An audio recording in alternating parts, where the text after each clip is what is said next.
जय श्री राधे कृष्णा। नक्षत्र सीरीज में आप सब लोगों का बहुत बहुत स्वागत है। आज हम अश्विनी नक्षत्र की एक दूसरी कहानी के बारे में मैं आज आप लोगों के साथ चर्चा करूंगी। आई होप आपको अच्छा लग रहा है कि नक्षत्रों के पीछे की क्या कहानियां हैं और किस प्रकार से हम अपने जीवन के अंदर परिवर्तन कर सकते हैं, अपने जीवन के अंदर आने वाली परेशानियों को दूर कर सकते हैं।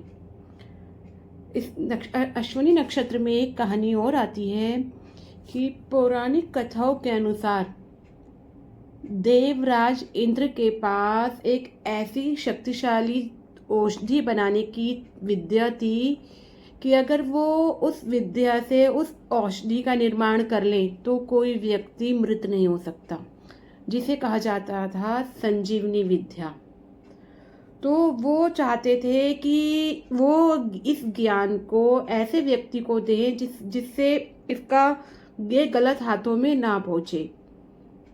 तो उन्होंने ये ज्ञान महर्षि दधीची जी को दिया और साथ में उन्हें एक श्राप भी दे दिया कि अगर आपने ये ज्ञान किसी और को सिखाया तो तुम्हारा सिर धड़ से अलग हो जाएगा। और जब ये श्राप के साथ उन्हें ये ज्ञान मिला तो उन्हें बहुत चिंता भी हुई, खुशी भी हुई और बहुत टेंशन भी हुई। उसी समय अश्विनी कुमार, जो देवताओं के महान वैद्य और शल्य चिकित्सक थे, अश्विनी कुमार जिनका जन्म मैंने लास्ट स्टोरी में आपको बताया था पार्ट 1 में कि किस प्रकार से अश्विनी कुमार का जन्म हुआ, किस प्रकार से। तो जो अश्विनी कुमार जो थे वो बहुत बड़े वैद्य हैं और बहुत बड़े शल्य चिकित्सक हैं। वो इस गुप्त ज्ञान को प्राप्त करना चाहते थे। जब उन्हें पता चला कि ये ज्ञान महर्षि दधीची जी के पास है तो वो महर्षि दधीची जी के पास पहुँचे और उनसे ज्ञान प्राप्ति के लिए निवेदन किया। तो उस समय महर्षि दधीची जी ने अपने श्राप के बारे में बताया। तो उसी समय अश्विनी कुमार जी को एक सूझबूझ सूझी। उन्होंने महर्षि दधीची जी का सिर घोड़ों से बदल दिया और घोड़ों के मुख से वो पूरा ज्ञान उन्होंने प्राप्त किया। जैसे ही महर्षि दधीची जी ने वो ज्ञान दिया, उनका जो सिर था वो धड़ से अलग हो गया। और उस समय अश्विनी कुमार जी ने अपनी बुद्धि का इस्तेमाल करते हुए महर्षि जी का जो पुराना सिर था, जो उन्होंने घोड़ों के सिर से बदल दिया था, वो सिर वापस लगा दिया। इस प्रकार अश्विनी कुमार जी ने अपनी बुद्धि का प्रयोग करते हुए, अपनी शल्य चिकित्सा का प्रयोग करते हुए उस संजीवनी विद्या का, उस ज्ञान का को प्राप्त किया। तो इस कहानी से हमें ये शिक्षा मिलती है कि अश्विनी कुमार जी ऑलरेडी पहले ही शल्य चिकित्सक थे, क्योंकि उन्होंने इंद्र का शाप का उल्लंघन किए बिना ही ज्ञान प्राप्त कर लिया और किस प्रकार से उन्होंने महर्षि जी की भी रक्षा कर ली।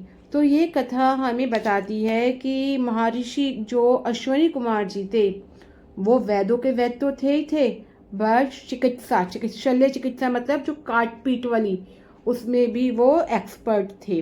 अगर किसी व्यक्ति का जन्म अश्विनी नक्षत्र में हुआ है तो ऐसे व्यक्ति बहुत अच्छे हीलर्स होते हैं, ऐसे व्यक्ति बहुत अच्छे डॉक्टर्स होते हैं, बहुत अच्छे सर्जन्स होते हैं। ये हम व्यक्ति की कुंडली देखकर भी बता सकते हैं कि ये व्यक्ति किस प्रोफेशन में बेस्ट करेगा। और अगर आपको लगता है, यहाँ पे एक स्विच वर्ड्स का भी यूज कर सकते हैं, अगर आप बहुत ज़्यादा बीमार हैं, बहुत ज़्यादा परेशानी में हैं, तो आप उस समय अश्विनी कुमार जी का ध्यान कीजिए। अश्विना अश्विना अश्विना के नाम की चैंटिंग कीजिए। हर महीने जब चंद्रमा अश्विनी नक्षत्र में होता है उस समय आप अश्विनी कुमार के मंत्रों का जाप कीजिए। आप देखेंगे आपके जीवन के अंदर बहुत पॉजिटिव परिवर्तन आएंगे। राधे राधे, जय श्री कृष्णा।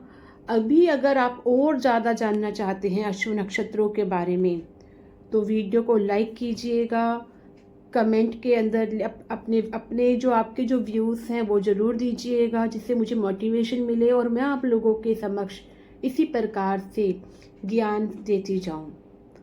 राधे राधे, जय श्री कृष्णा।